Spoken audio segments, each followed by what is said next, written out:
রাজনৈতিক অঙ্গনে নতুন দলগুলোর নিবন্ধন ও প্রতীক বরাদ্দ ইস্যু বরাবরই কৌতূহলের জন্ম দেয়। জাতীয় নাগরিক পার্টি বা এনসিপি জাতীয় ফুল শাপলা প্রতীক চেয়ে নির্বাচন কমিশনে আবেদন করার পর থেকেই বিষয়টি সামাজিক যোগাযোগ মাধ্যম ও রাজনৈতিক মহলে আলোচনার কেন্দ্রে ছিল। প্রতীকের তালিকায় শাপলা না থাকায় এরই মধ্যে এনসিপিকে বিভিন্ন প্রতীক নেওয়ার প্রস্তাব দিয়েছে নির্বাচন কমিশন।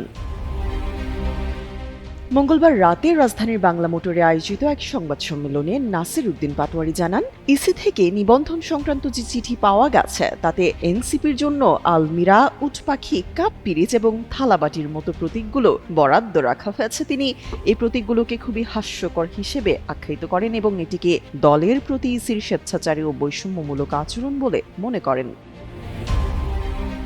পাটোয়ারি বলেন, এনসিপির শাপলা প্রতীক পেতে কোনো আইনি বাধা নেই এবং এই বিষয়ে ইসির উপরও কোনো চাপ থাকার কথা নয়। অন্যান্য রাজনৈতিক দল যখন জাতীয় প্রতীকের উপাদান থেকে নিজেদের প্রতীক লাভ করছে, তখন এনসিপির ক্ষেত্রে এ নিয়ে শুধু আপত্তি তোলা হচ্ছে বলেও অভিযোগ করেন তিনি। যদি শেষ পর্যন্ত এনসিপি তাদের কাঙ্ক্ষিত প্রতীক না পায়, তবে এনসিপি জনগণকে সঙ্গে নিয়ে সাংবিধানিক ও গণতান্ত্রিক উপায়ে সংগ্রাম চালিয়ে যাবে বলেও হুঁশিয়ারি দেন নাসির উদ্দিন পাটোয়ারি। তামান্না তাবাসসুম শ্রেয়া, যুগান্তর নিউজ।